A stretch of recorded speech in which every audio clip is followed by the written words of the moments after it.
Taong 2015, nang makasagupan ng kababayan nating si Edinson Sona, ang undefeated knockout artist at isa sa mga top prospect noon sa super featherweight division na si Adrian Diamante Estrella, isang Meksikano, para paglabanan ang bakanting WBC International Silver Super Featherweight title. Sa sagupaang ito ay 40-1 betting favorite ang undefeated Mexican fighter na ang ibig sabihin ay halos lahat ng manonood ay inaasahan na magiging isang madaling laban lang ito para sa Meksikano. Sapagkat sa kartada pa lang nitong 22 wins with 20 knockouts at walang talo ay talaga naman iisipin mong medyo tagilid dito ang dayong Pinoy fighter. Ngunit sa mismong laban, ang inaasahan ng lahat na isang easy fight para sa undefeated Mexican fighter ay mauuwi pala sa isang huge upset para sa heavy underdog na Pinoy. Hindi umubra ang pagiging knockout artist nitong si Estrella kay Sona. Kahit ang height and reach advantage nito o ang home court advantage man ay walang naitulong sa kanya sa laban. Dahil nasa kanya man ang halos lahat ng advantage, baliwala naman ito kay Sona sapagkat tila alam na ni Sona ang galawan ni Estrella bago pa man magumpisa ang laban. In short, advance mag-isip itong si Sona. Unang round pa lang ay makikita na ang lakas ng Pinoy fighter. Napabagsak pa nga nito ang Meksikano matapos tamaan ng isang right hook.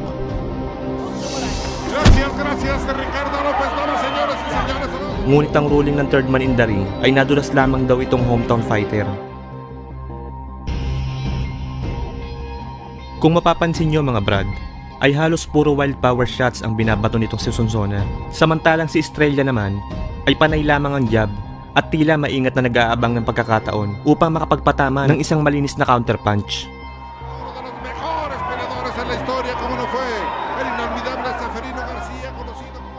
Bagamat heavy underdog si Sona sa labang ito, ay pinatunayan naman ito sa lahat na ang ginawa ng kampo ng Meksikano na pag-cherry pick sa Pinoy fighter ay isang napakalaking pagkakamali sapagkat ang inaakala nilang easy fight at pataba lamang sa kartada ni Estrella na si Sona ay siya palang magbibigay bangungot at wawasak sa malinis na kartada nitong undefeated Mexican prospect. Estrella, aquí lo vemos bien identificado con un calzoncillo negro y botines negros. Halos 11 segundo pa lang ang nakakalipas nang mag-umpisa ang ikalawang round ay sumapol ang isang napakalakas na looping right hook sa panga ni Estrella. Vámonos para ese segundo asalto. Guillermo Schutz García. Gracias, Pino. ¡Aquí vamos, inicia! ¡Y qué terrible golpe! ¡De parte de Sonso! Decíamos que con el volado venía a derrotar al mexicano y está tapando, se va por demás. Y está perdiendo el ritmo. Increíble.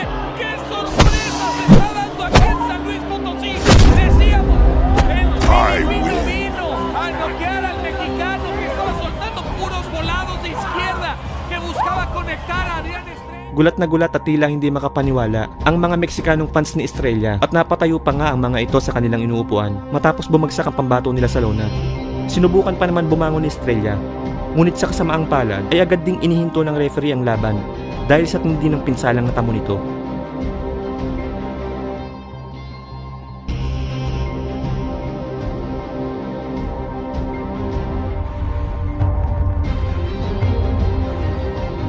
...21 wins, 11 KO, 12 losses, at may isang tabla.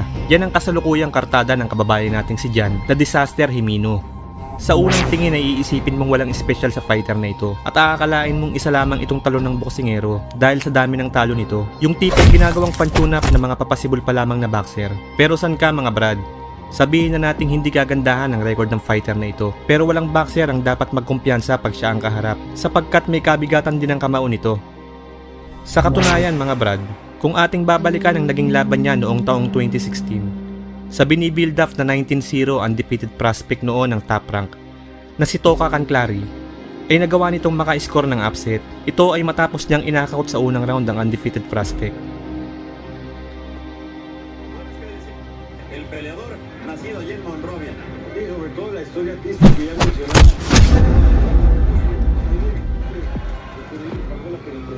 Ahora, ahí se protege. A conectar el mismo golpe con el que fue noqueado Toka Canclari. Sin embargo, vale la pena. At nitong November 23, 2019 lang, isa na namang undefeated record ang winasak nitong si Jimeno. Ito ay nang makasagupa niya ang nooy 11-0 na si Arnold Alejandro, isang Amerikano, para sa isang 8-round scheduled super featherweight bout. Ang sagupang ito ay isa sa mga undercard ng rematch ng Wilder vs Ortiz na ginanap sa MGM Grand Arena, Las Vegas, Nevada, USA. Sa unang round pa lang ay naka-score na agad ng knockdown itong si Jimeno matapos sumapul ang isang left hook sa mukha ng Amerikano. And let me tell you, Down he goes! One shot, J80 out of nowhere! Dustin Long! Nakatayo pa naman ito at nagawang magpatuloy. Matapos makarecover sa pagkaka-knockdown ay nagawa pa nitong madumina ang sumunod na 4 na round. Ngunit pagsapit ng round 5 ay dito na nagumpisang maging agresibo si Jimeno.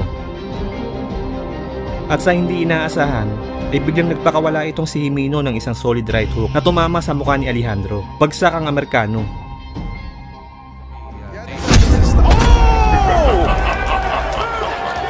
I told you! that was pathetic. I don't think he's gonna get up, Felix. It's all over. John Jimeno, one-punch knockout, flatlines. Alejandro here at the MGM. As Oh we see my here. goodness. Boom! Ooh, Now that's it, he's out. he's out. Oh man. What a right by Jimeno. We told you he looked Look a little at better in this. the 5th round. And down he went. What a knockout. He knew right away. Sa pagkakataong ito ay hindi na nakatayo ang undefeated prospect at naka-score na naman itong si Jimeno ng isang upset sa ikatlong pagkakataon. Panalo ito via knockout sa round 5.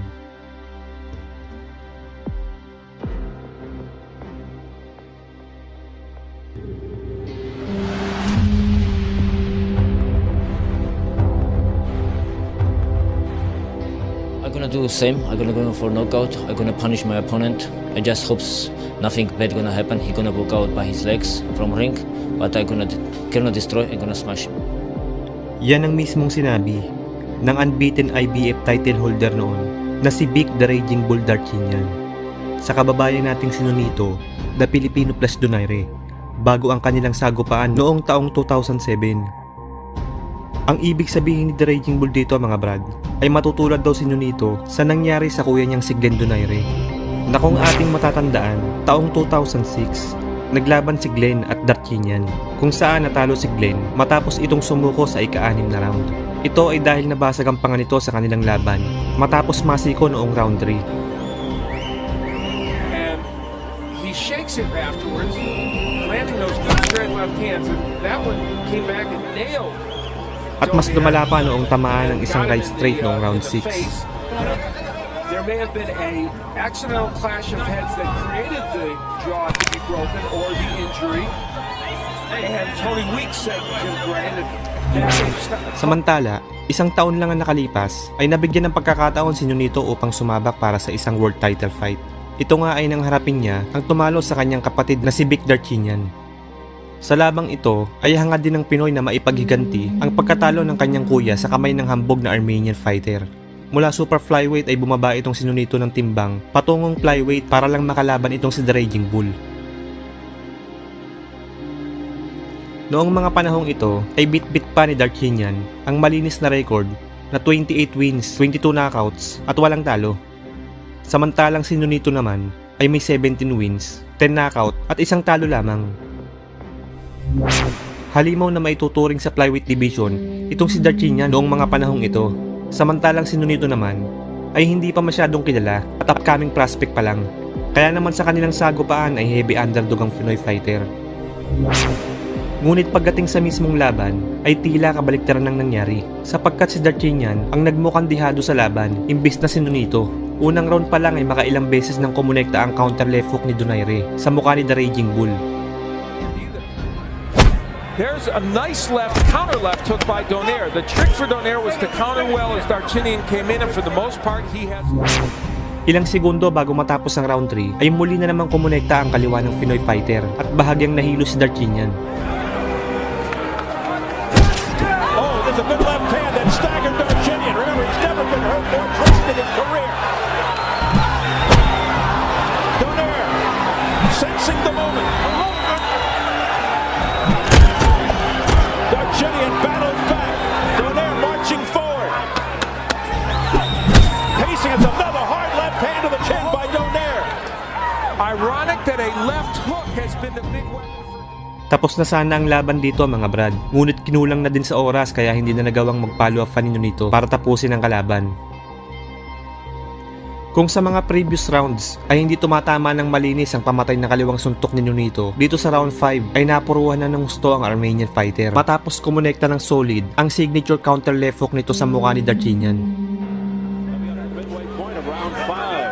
There's the jab. Finish him. Nonito Donaire. That working well. Oh, look out! Darchinyan down for the first time. Struggling to get to his feet. In terrible shape. It's all over. It's all over. Nonito Donaire has pulled off the monstrous upset in emphatic fashion.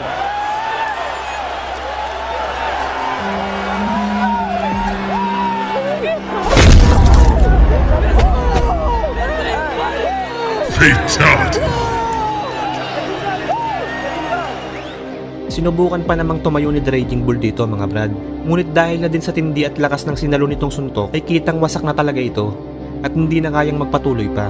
Dahil dito ay tagumpay si Nonito na maiganti ang kanyang kuya na si Glenn sa kamay ng hambog na si Darchinyan. At naagaw pa nito ang IVF flyweight title.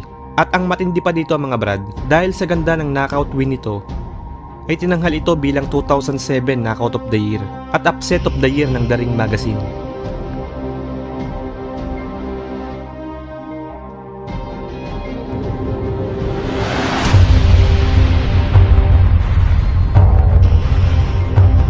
Matapos maagaw ng tinaguriang angas ng Pinas, John Riel Cuadro Alas Casimero ang IBF World Flyweight title sa madayang undefeated Thai fighter na si Amnat Ruwenrueng noong taong 2016.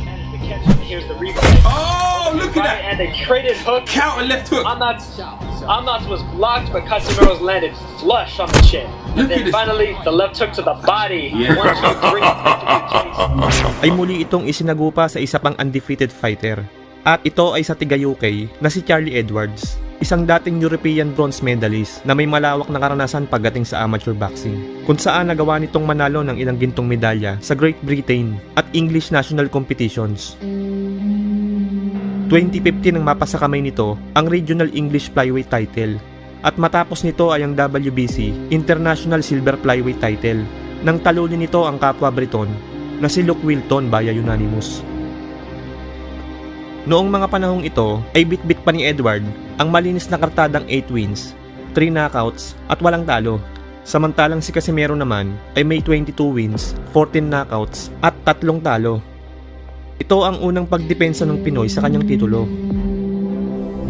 Marami ang nagsasabi noon na masyado pang maaga para sumabak itong si Edward para sa isang major world title fight. Ngunit ayon mismo sa Briton ay kaya na daw niya at kumpiyansa siya na kaya niyang umiskor ng isang upset sa laban. I feel ready, I'm confident I can do the business. I've looked at Casemiro and I really do believe that I'm going to take that title away from him and I'm going to take it in style. I'm going to introduce myself to the world scene on Saturday. At sa mismong weigh-in nga, bago ang kanilang sagupaan, ay inangasan pa nito si Cuadro Alas.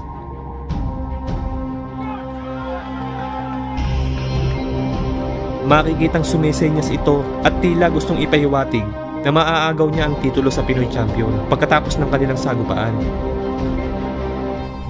Sa mismong laban ay makikita ang height and reach advantage ng Briton. Ngunit kahit ganun ay hindi naman ito naging problema kay Cuadro Alas at nangibabaw pa din ang malawak na karanasan nito pagdating sa laban. Aparkat, arka arkaya 2 tane. Ve şimdi maç alevlenmeye başladı gibi.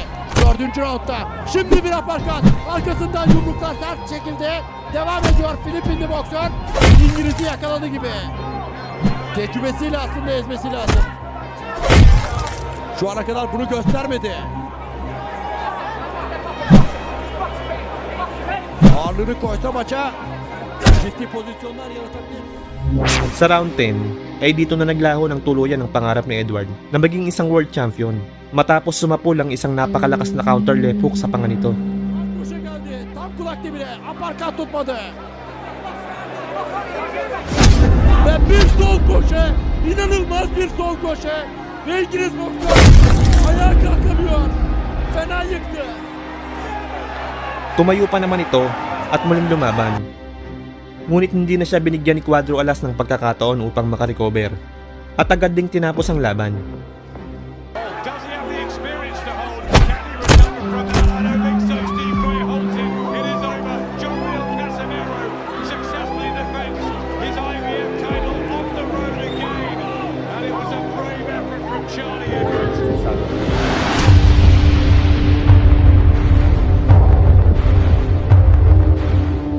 November 18, 2017. Nang makasagupa ng tinaguriang The Pretty Boy Jerwin Ancahas, ang undefeated Irish boxer na si Jamie Conlan, kung saan naganap ang kanilang sagupaan sa hometown ng Irish boxer sa SSE Arena, Northern Ireland, United Kingdom. Ito ang ikatlong pagdepensa ng Pinoy champion sa kanyang IBF World Super Flyweight title. Bago ang kanilang laban, sa kaparehong taon, ay 2 beses munang nadepensahan ng Pinoy ang kanyang titulo. Ito ay kina Jose Alfredo Rodriguez ng Mexico at sa Hapon na Steiro Kinoshita. Samantalang si Jamie Conlan naman ay nagkaroon lamang ng isang laban noong taong 2017 bago harapin ng Pinoy champion. At ito ay sa Nicaraguan boxer na si Yadir Cardosa, kung saan napanalunan nito ang bakanting WBC International Silver Super Flyweight title. Maliban dito, ay may malawak ding karanasan sa amateur itong undefeated Irish fighter. 2014 nang mahawakan nito ang bakanting WBO European Super Flyweight title. Sunod ay ang WBO Intercontinental Super Flyweight title at ang Commonwealth Super Flyweight title noong taong 2016. May record itong si Conlan noon na 19 wins, 11 knockouts at walang talo. Samantalang si Ancahas naman ay may 27 wins, 19 knockouts, 1 talo at 1 tabla. Usap-usapan noon sa European boxing community na si Conlan na daw ang makakaagaw ng titulo sa Pinoy champion. At kahit mismo si Conlan ay paniwala siya sa sarili niya na kayang-kaya niyang talunin ng Pinoy champion. Sa katunayan mga brad, noong depensahan ni Ancahas sa Hapon na si Steiro Kinoshita ang kanyang titulo noon, ay nanood ng live itong si Conlan sa ringside. At nang matanong ito sa isang interview sa website na fightnews.com kung ano ang masasabi niya sa performance si Jerwin Ancahas, ay ito ang eksaktong sinabi niya mga brad, pakinggan nyo. I'd be an underdog against any of the champions. But looking at the list, Ancahas might be the weakest of the current crop. Though Jerwin southpaw, he doesn't really fight like southpaw. He's not tall, awkward, elusive. He seems easy enough to hit. He doesn't fully capitalize on his southpaw advantage. Yan po ang mismong sinabi ni Jamie Conlan mga brad. Tama po ang narinig nyo na ang ibig sabihin niya ay sa listahan ng mga kampiyon sa Super Flyweight ay si Ancahas daw ang pinakamahina sa kanila. Kaya naman sa mismong laban, lahat ng kahambugang pinagsasabi nitong Irish fighter ay pinakain lahat sa kanya ni Ancahas. Unang round pa lang ay bumagsak na itong si Conlan matapos tamaan ng isang elusive body shot. Jamie Conlan, but he has got the grit and determination. He's been hurt before and he's come through it, but he's got to put in the performance tonight. He's got a marginal height and reach advantage. Conlan is having to cope with Ancahas, who's a southpaw, as you see, leading off with that right hand. Interestingly, Conlan's been sparring, preparing for this extensive. At sa round 3, ay muli na naman itong bumagsak matapos tamaan ulit ng isang body shot. That's a body shot again. Conlan thought momentarily was going to go down. Now a huge body shot's coming in again, and this time he does go down. That one shot didn't he hurt him to the body. There it is. It's just a straight left hand. But Conlan, he recovers. But then that's the green light, then, isn't it, for Ancahas, just to target that body, and he just couldn't take that shot there. That's the straight left, solar plexus. And then here, tried a bit of kidology, didn't they? And say it didn't hurt me, but of course Ancahas knew otherwise. Nakatayo pa naman ito at nagpatuloy pa sa laban. Ngunit kitang nasaktan ito sa lakas ng suntok ng Pinoy champion. Swerte na nga lang din itong si Conlan mga brad, at kinulang na din sa oras kaya nasa by the bell pa siya. The target. Turned away with that one shot, didn't he? Hurt him to the body. There it is. It's just a straight left hand. But Conlan, then he recovers. Sa mga sumunod na round ay wala nang nagawa itong Irish fighter at nagpabugbog na lang kay Pretty Boy. Now a big left hook. Here it comes the next attack again. Conlan's in trouble, in big trouble. The referee will want to see Posey come back. Ilang segundo bago matapos ang round ay muli na naman itong bumagsak matapos tamaan sa bodega. On his right cheek now.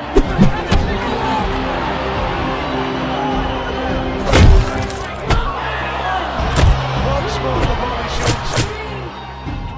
Tila parang gusto na ding sigurong sumuko nitong si Conlan sana sa laban, ngunit kahiyaan na lang din sa harap ng kanyang mga kababayan, kaya pinipilit niya na lang din makasurvive. Pagsapit ng round 6, ay muli namang bumagsak itong si Conlan, ngunit sa pagkakataong ito ay tinigil na ng third man in the ring ang laban dahil wala talagang kaya itong si Conlan sa Pinoy Champion. Straight left hand. Down he goes again. Right hand this time. Conlan thinks it was round the back of the head, but it's more on the side. Looking a little bit bemused. And he stopped it. It's all over. A brave effort ends there. A one-sided fight.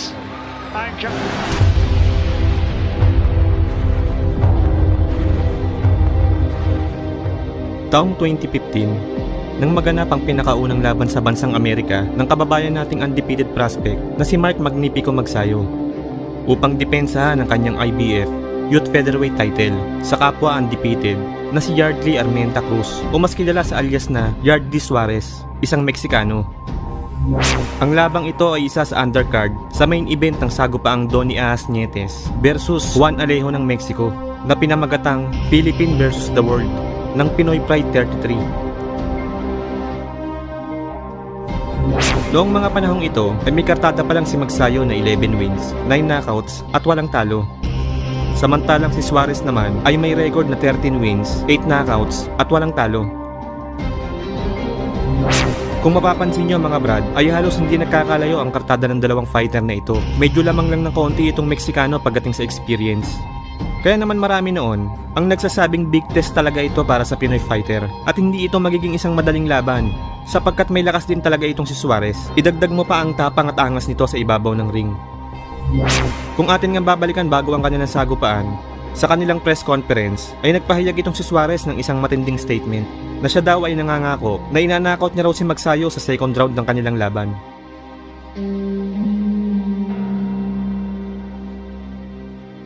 Kumbaga sa pagkain mga brad, itong si Suarez pala ay takaw mata na parang kayang-kaya niya sa unang tingin itong Pinoy fighter.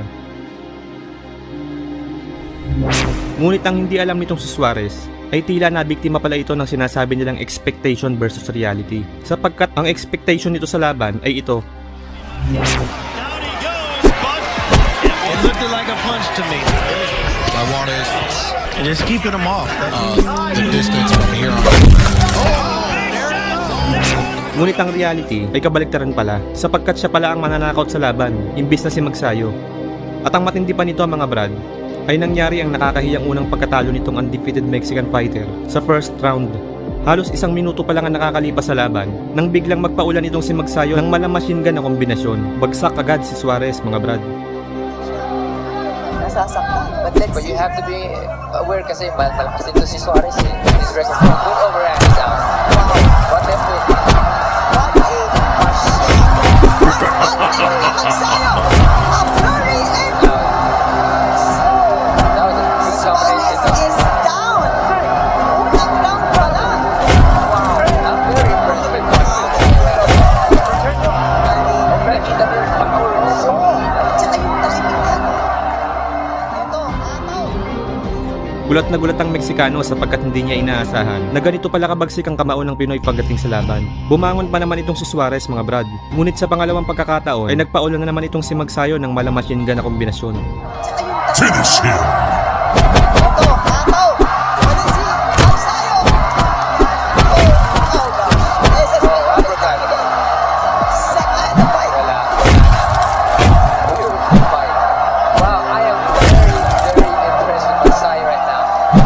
Very impressed. Flawless victory. Ang bagyo na ang pangalan Magsayo. Yan ang dumating ngayon sa ring.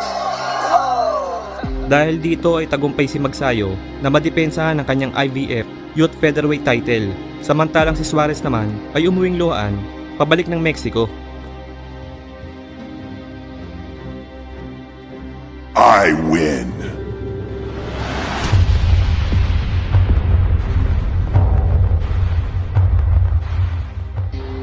Taong 2011, nang dumayo sa Pilipinas para sa isang tuna fight, ang nooy 11-0 undefeated Canadian boxer na si Steve na Dragon Claggett upang sagupain ang Pinoy na tiga Davao del Sur na si Romeo Jaco Salem na may ring record noon na 10 wins, 4 losses at 1 draw.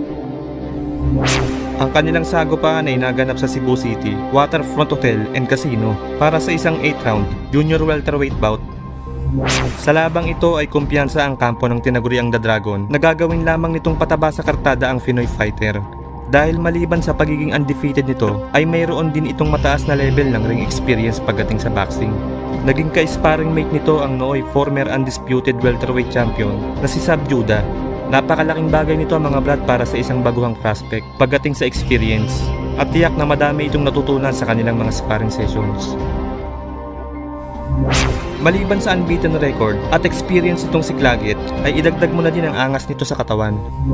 Sa kanilang weigh-in nga bago ang kanilang mismong laban, kahit na alam niyang dayo lang siya sa ating bansa, ay walang alinlangan nitong dinarag-darag ang Pinoy fighter sa harap ng mga kababayan nating Pinoy. Madami itong pinagsasabing trash talk sa kanilang face-off. Literal na in your face mga brad. Is that your best? You will never win. You weak, pathetic fool. Prepare to die. You are nothing. You are pathetic.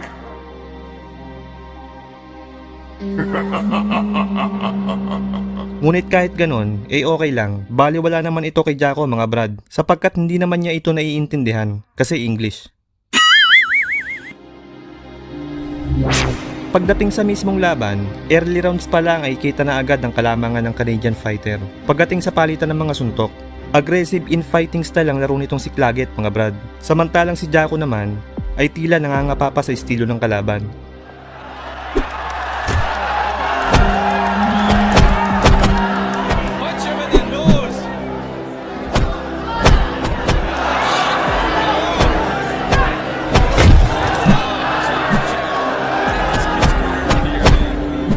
Pagsapit ng round 3 ay dito na nagawang maipamalas ng tinaguriang The Dragon ang bagsik ng kanyang mga kamao matapos nitong pabagsakin si Jaco ng 2 beses. Sa unang knockdown ay isang solidong left hook sa bodega ang tumama dito.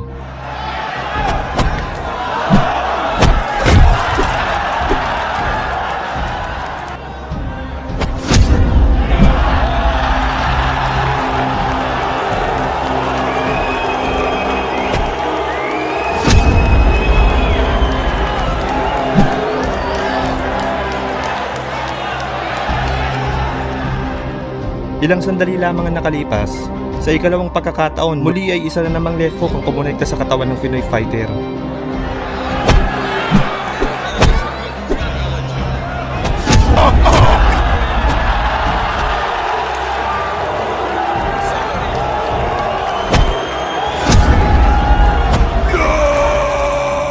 Ngunit sa puntong ito mga brad, ay tila mas ininda na nito ang patama, makikitang halos mapahalik na ito sa lona dahil sa sobrang sakit.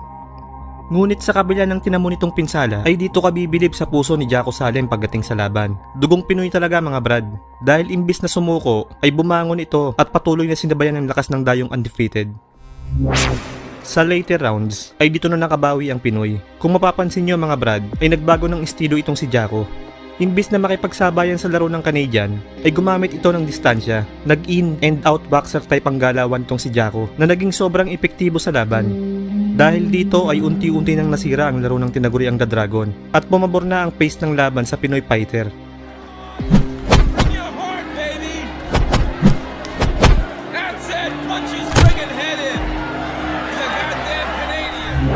Pagsapit ng round 8 ay mas tumindi pa ang palitan ng suntok ng dalawang mandirigma.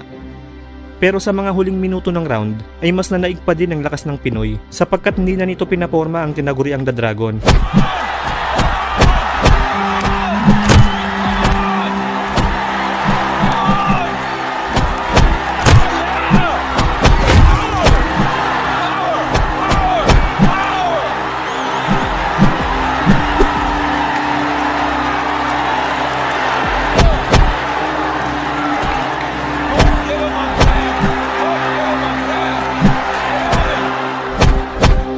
Nabugbog na ito ng gusto, kaya naman itinigil na ng referee ang laban. Dahil dito ay naka-score ng isang upset itong si Romeo Jaco Salem kontra sa dayong undefeated. Panalo ito via technical knockout sa round 8.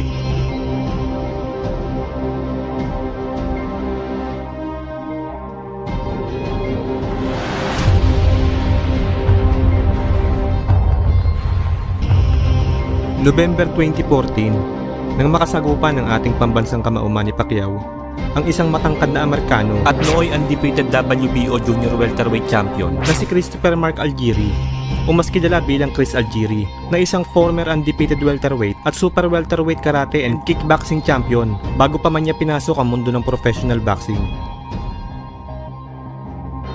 Ang kanilang sagupaan ay naganap sa Cotai Arena, Macau, China upang niya itong maagaw sa isa pang Amerikanong undefeated noon na si The Desert Storm Timothy Bradley sa pamamagitan ng isang unanimous decision. Sa kanilang sagupaan ay underdog si Algieri sa laban, ngunit kahit ganon ay punong-puno ito ng kumpiyansa na makapagbibigay siya ng isang agresibong laban sa Pinoy champion at kayang-kaya niya din daw sumabay sa malakidlat na bilis nito. Ito ang mismong mga sinabi niya, panoodin nyo. And I'm going to be an aggressive boxer. That's the way that I fight. I throw a lot of punches. I put on a lot of pressure. I set a pace that is very high with a lot of punches thrown with high output. So all my opponents have to adjust to my pace, and for the most part, everybody tires out, and I dominate down the stretch. So that's the plan.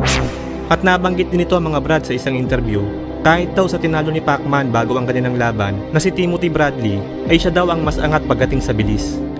Kaya naman nang makarating kay Bradley ang mga pahayag na ito ni Algieri ay ito ang naging reaksyon niya. Did you just say he's faster than me? Ah, that's hilarious. Tim's fat. He's not really known as a fast guy. It's like, what am I known for, kid? Like, really?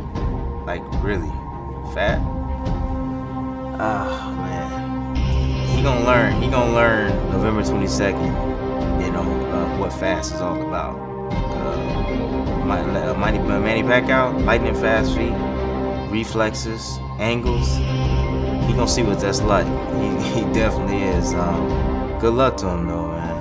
Good luck to him. Tama po ang narinig nyo mga Brad. Pinagtawanan lamang ni Bradley itong hambog na si Algieri at binalaan niya pa ito sa nalalapit na laban niya noon kontra sa ating pambansang kamao. Nasabi niya na sa laban daw nila ay doon niya malalaman kung ano ba ang tunay na ibig sabihin ng bilis kapag nakaharap niya na ang isang Manny Pacquiao sa ibabaw ng ring.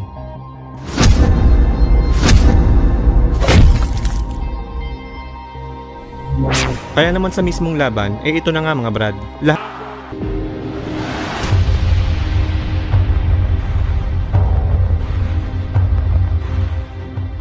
March 2018, nang makasagupan ng kababayan nating si Eugene Rambo Lagos, ang American undefeated super bantamweight prospect na si Emilio The Kid Sanchez para sa isang 8-round super bantamweight bout na ginanap sa Fantasy Spring Casino, Indo, California, USA. Bago ang kanilang sagupaan, ay bit-bit ni Sanchez ang malinis na kartadang 15 wins, 10 knockouts at walang talo. Nakilala ito dahil sa kanyang power punches.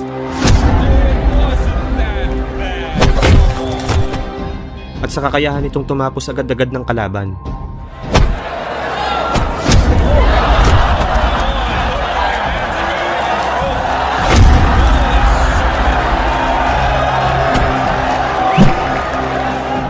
Kaya naman dahil dito ay naging daan ito upang mapansin at mapabilang itong si Sanchez sa mga bigating prospect noon ng Golden Boy promotion.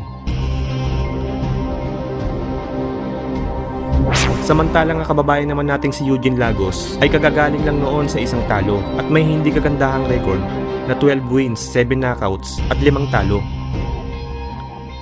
Heavy underdog si Lagos dito mga Brad at ikinukonsidera ng kampo ni Sanchez bilang pampakondisyon lang nito para sa kanyang paghahanda sa pagsabak kung sakali sa isang world title fight. Sa labang ito, bagamat walang naniniwala noon na mananalo ang dayong Pinoy fighter, ay hindi naman ito pinanghinaan ng loob sa laban. Sa halip, ay nagpakita ito ng tapang at hindi ito nagpasindak sa tigasing undefeated prospect ng Golden Boy. Unang round pa lang, ay makikita na agad ang magandang head movement nitong si Lagos. Episodio inmediatamente empieza a trabajar ahí con buenas combinaciones. Tú bien lo mencionabas, ahí tenía de North Hollywood, California, que tiene 11 victorias de las 16 por la vía del knockout. Ahí trata de venir inmediatamente Lagos para responder. Bagamat nakakatama itong si Sanchez ng ilang mga solid punches, ay baliwala naman ito kay Lagos dahil nakakabawi din naman agad ito ng patama. Debe tener, fíjate, cuidado Sánchez, porque vimos que ya esa izquierda. Pagsapit ng round 2, ay dito na ginulat ni Lagos ang mga manonood nang magpakawala ito ng isang picture-perfect right hook na sumapol ng solid sa mukha ni Sanchez. Emilio Sánchez ha mostrado buena velocidad, buenas combinaciones y precisamente lo que tú mencionabas, it's okay, Emilio, the round's over. You're right, you're safe, it's okay. El peligro, a pesar de que Sánchez venía dominando el golpe que ya había mostrado el filipino Lagos. Dahil sa sobrang lakas ng tumamang suntok sa Golden Boy undefeated prospect mga brad, ay pansamantala itong nawalan ng malay. Dahil dito ay nasira ang undefeated record nitong si Sanchez sa kamay ng kababayan nating si Eugene Lagos. Panalo ito via second round knockout.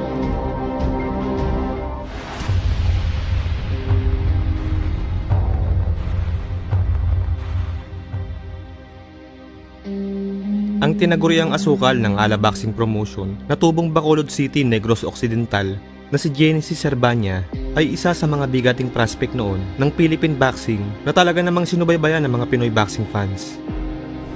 Taong 2013 nang makasagupa nito ang Panamanian boxer na si Rafael El Torito Concepcion na noong mga panahong ito ay may kartadang 18 wins, 8 knockouts, 6 na talo at 1 tabla. Samantalang si Serbania naman ay may undefeated record noon na 22 wins, 14 knockouts at walang talo. Ang kanilang sagupaan ay naganap sa Waterfront Hotel and Casino sa Cebu City para paglabanan ang bakanting WBO Intercontinental Super Bantamweight title. Bagamat hindi masyadong kagandahan ang record nitong si Concepcion, ay walang boxer ang dapat magkumpiyansa pag siya ang kaharap sapagkat may kabigatan nilang kamao nito. Kung ating matatandaan, taong 2008 ay siya ang sumira noon sa undefeated record ng kababayan nating si AJ Basuka Banal sa pamamagitan ng isang impresibong 10th round knockout victory. I don't think he expected Concepcion to come back like he has.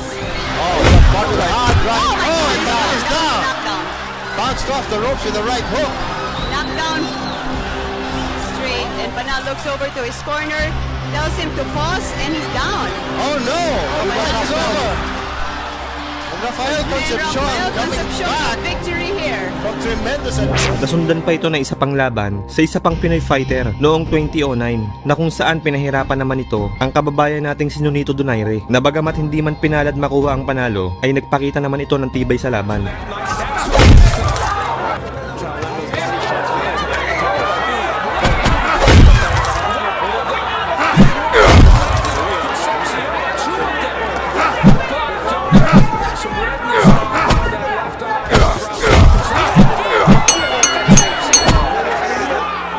Kaya naman dahil sa mga labang ito ay nagkaroon ito ng mataas na kumpiyansa sa kanyang sarili na madali niya lang daw matatalo ang undefeated Pinoy fighter. Sa press con nga bago ang kanilang sagupaan ay sinabi nito na si Serbania daw ay isa lamang napakadaling kalaban at kayang-kaya niya itong talunin ng hindi man lamang siya pagpapawisan. Sinabi din nito na sa tingin daw niya ay mas malakas na kalaban si AJ Banal kumpara kay Serbania.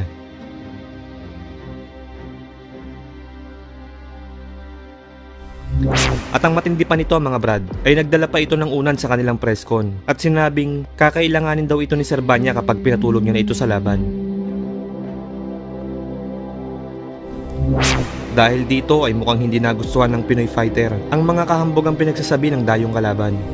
Kaya naman pagdating sa mismong laban, unang round pa lang mga brad, nagpakawala ito ng mga solidong patama na kung titignan ay mababakas ang bigat sa bawat suntok na tila ba gustong ipahiwatig. Natuturuan niya ito ng leksyon dahil sa kayabangan at para ipaghiganti na din ang kasamahang boksingero sa Ala Promotion na si AJ Basuka Banal.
Kung sa unang round ay maswerteng nakaligtas itong si Concepcion sa bangis ng kamao ng Pinoy, pagsapit ng round 2 mga brad ay dito na tuluyang winasak ni Sarbanya ang hambog na si Concepcion sa pamamagitan ng isang solidong uppercut.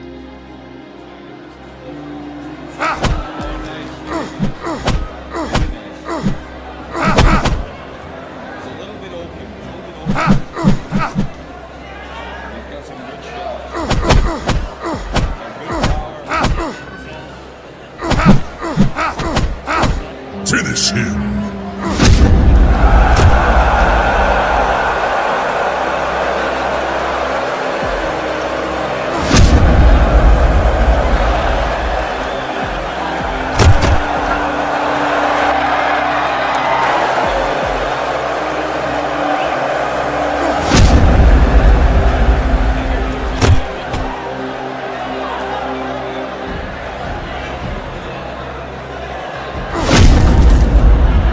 Fatality. Dahil sa lakas ng sinalong suntok ay makikitang bago pa man ito bumagsak sa lona ay nawala na ito ng malay.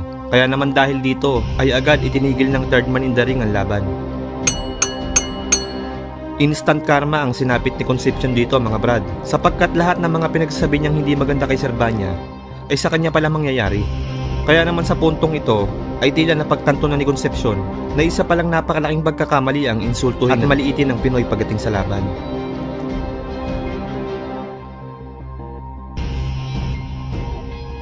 Dahil sa panalong ito ay nakuha ni Sarbanya ang bakanting WBO Intercontinental Super Bantamweight title.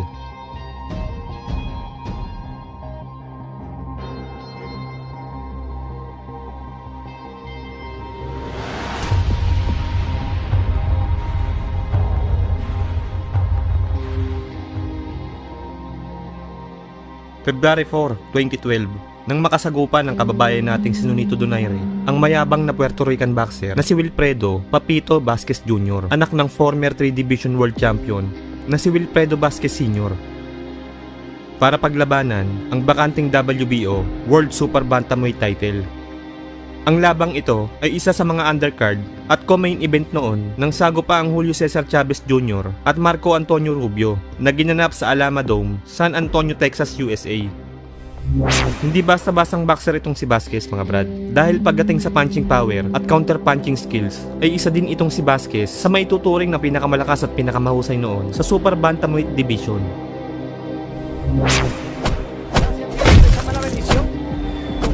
Que se han trabajado muy duro con Ángel Martínez, que estuvo 16 semanas conmigo en el gimnasio metido y me enfrenté a una gran leyenda y eso es lo único que me ha llenado de orgullo. Sa katunayan mga brad, kung ating matatandaan, itong si Vasquez ay ang dating nakalaban at nagpalasap ng kauna-unahang talo noon via knockout sa kababayan nating si Marvin Sonsona.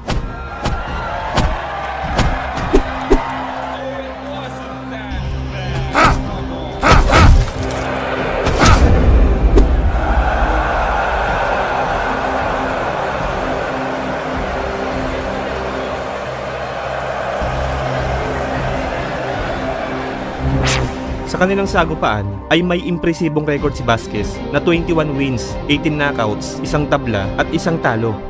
Samantalang si Donaire naman ay may kartadang 27 wins, 18 knockouts at may isa ding talo.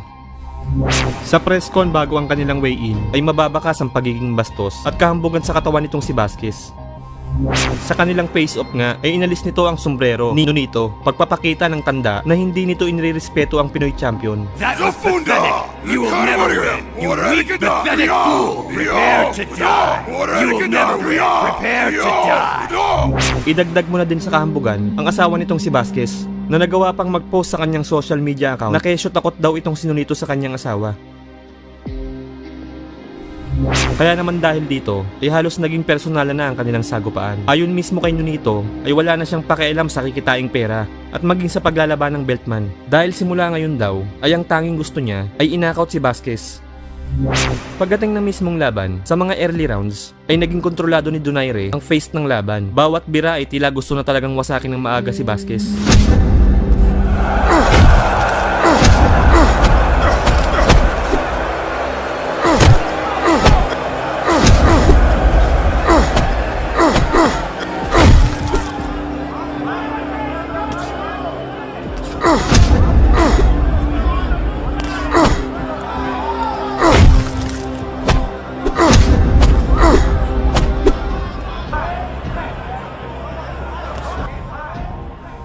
Pagsapit ng round 5, ay dito na medyo nakabawi si Vasquez nang makapagpatama ito ng ilang solidong kombinasyon.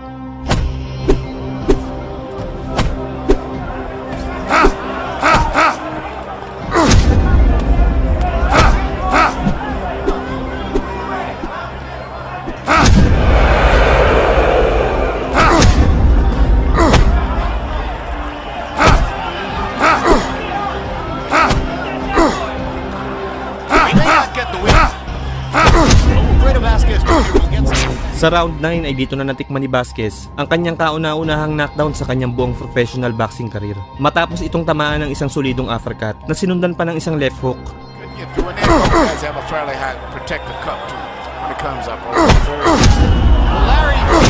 good shot. What a couple of punches. Tremendous uppercut, and the left hook put it down. And really, not all the time, Vasquez had his hand up. He found a hole in the gap. That's because of very accurate punching power.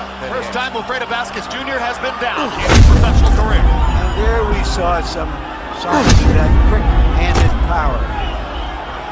But Vasquez seems Nagawa pang makasurvive ni Vasquez dito ang mga Brad at nagawang matapos ang 12 round. Maswerte ito sapagkat nagka-injury sa late rounds ang kaliwat kanang kamao ni Donaire, kaya hindi na nito nagawang tapusin ang laban sa pamamagitan ng knockout. Despite that, it was a remarkable combination though.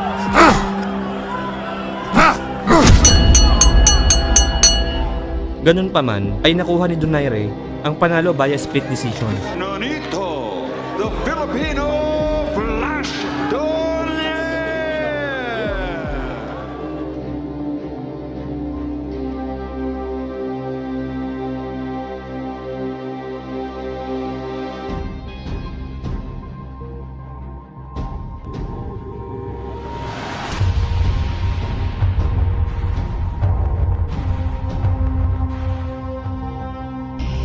Sa ating kasalukuyang panahon, maliban sa ating pambansang kamao Manny Pacquiao, ay si Floyd Mayweather Jr. ang isa sa itinuturing na greatest of all time ngayon pagdating sa larangan ng sports na boxing. 50 panalo, nagretiro ng hindi man lang nakatikim ng pagkatalo. May malahalimaw na skills pagdating sa depensa.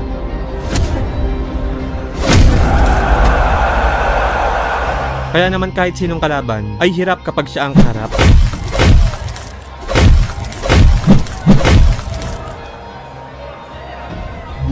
Pero alam niyo ba mga Brad, na mayroong isang boxer noon ang dumayo sa bansa natin na sinasabing higit na mas mahusay pa daw sa galawan ni Floyd Mayweather Jr. Kung sino siya mga Brad, ito ay walang iba kundi ang undefeated na pambato ng Barbados Island at nooy WBC Caribbean Federation Champion na si Miguel Antoine. Taong 2012, nang makasagupa nito ang kababayan nating si Jason Pagara para paglabanan ang WBO International Junior Welterweight title na hawak ng Pinoy fighter. Naganap ang kanilang sagupaan sa Mall of Asia, Pasay City. Noong mga panahong ito ay may malinis na kartada si Antoine na 17 wins, 9 knockouts at walang talo. Samantalang si Pagara naman ay may record na 29 wins, 18 knockouts at 2 talo lamang. Bago maganap ang kanilang sagupaan ay kumpiyansa ang dayong undefeated na madali niya lang daw matatalo ang Pinoy champion. Sa katunayan mga Brad, hindi pa man nag-uumpisa ang kanilang laban ay pinaplano na ng kampo nito na pagkatapos daw nilang tapusin si Pagara ay isusunod naman daw nila ang ating 8th division champion na si Manny Pacquiao.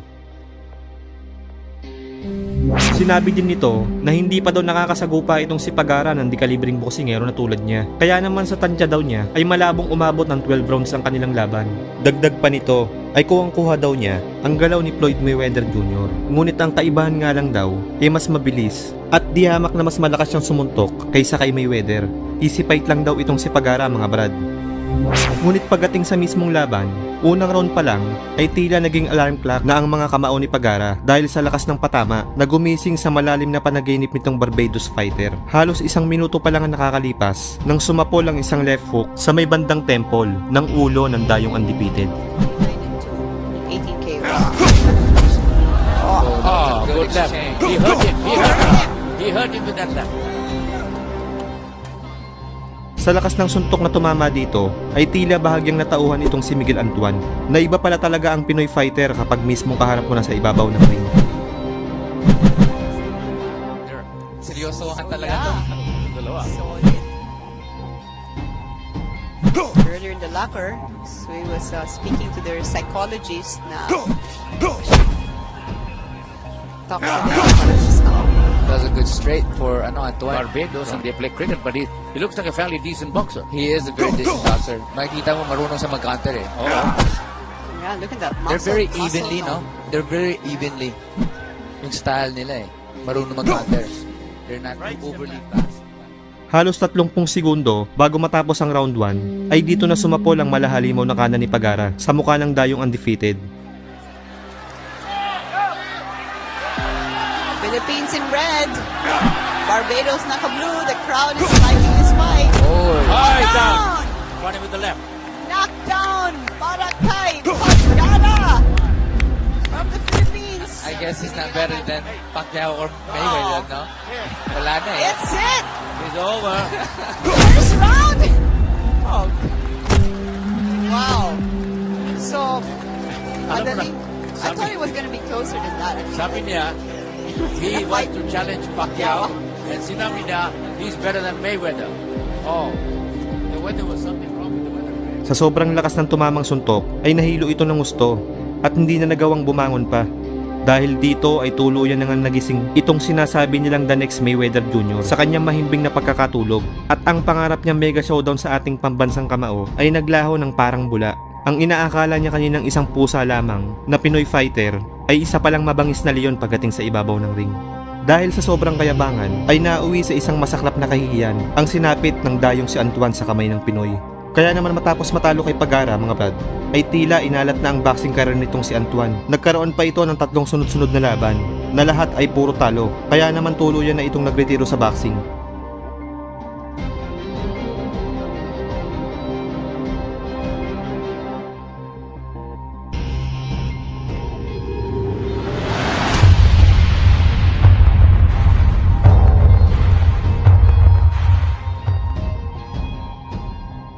Ang sagupaang Sugar Shane Mosley kontra sa Mexican 3-time world champion na si Antonio Margarito noong taong 2009 ay ang isa sa mga laban na sumira ng gusto sa pangalan ng tinaguriang datiwa na tornado na si Margarito dahil maliban sa pagkatalo nito via knockout sa ika-10 round ng kanilang laban. This fight could be stopped any second now. Margarito is getting hit flush with every right hand. There's another. There's a big left hook. Why not stop it now? And there's the right top from the corner, and Shane Mosley has annihilated Antonio Margarito. Ay nagpositibo din ang ginamit nitong knuckle pads sa sulfur at calcium, ilan sa mga chemical components ng plaster of Paris o gypsum.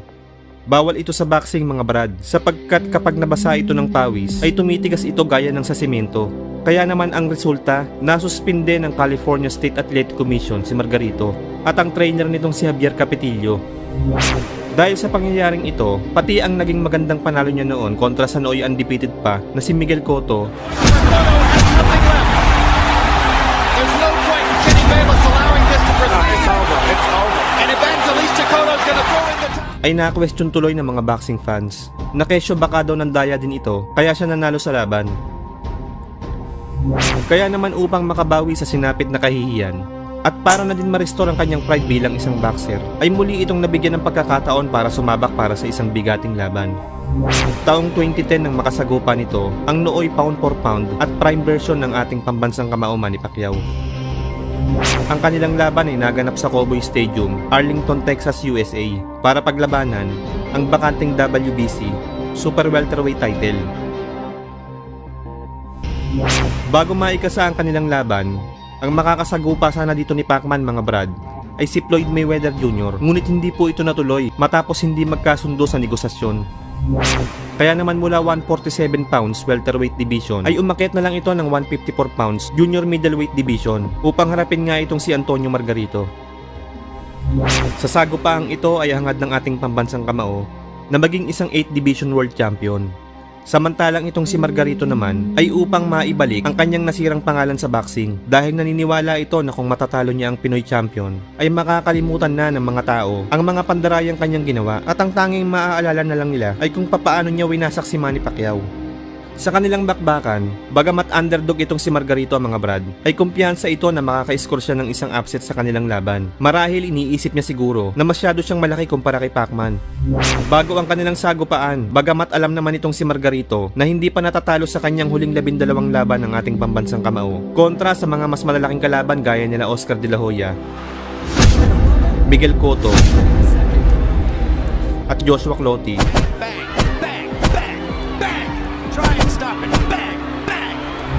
Ay tila hindi pa din ito kumbinsido sa lakas at husay ni Pacman. Imbis na irespeto ang Pinoy champion dahil sa kanyang mga nagawa sa boxing, ay samot-saring pang-iinsulto, panlalait at pambabastos pa ang inabot ito sa kamay ng Meksikano. Who's gonna win? Pacquiao or Margarito? Margarito. Alright. Who's that?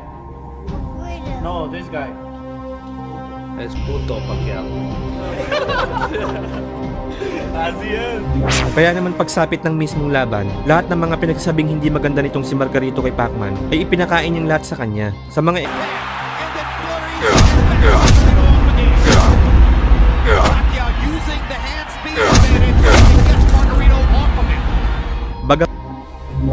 sa middle rounds ay nagumpisa ng mamaga ang kanang mata ni Margarito dahil sa dami ng suntok na tumatama sa mukha nito. Sa round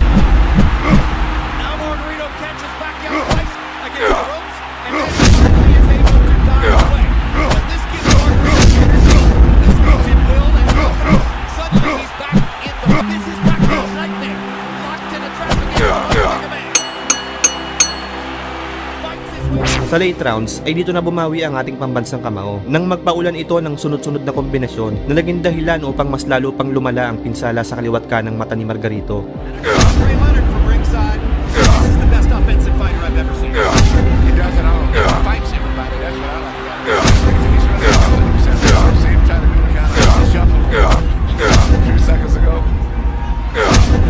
Kaya naman din ang pinsala sa mukha ni Margarito.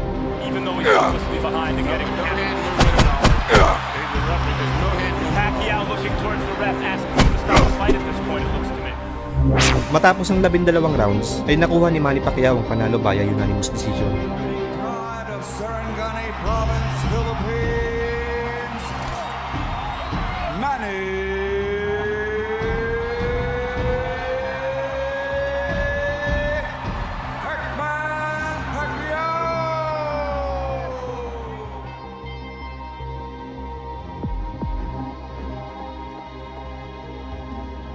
Kung nagustuhan mo ang bidyong to, ay huwag kalimutan mag-like, share, subscribe, at pakikalimbang mo na din yung kampana para pag nag-upload ako, ay isa ka sa mga una makakapanood. So yun muna po sa ngayon. Salamat and God bless.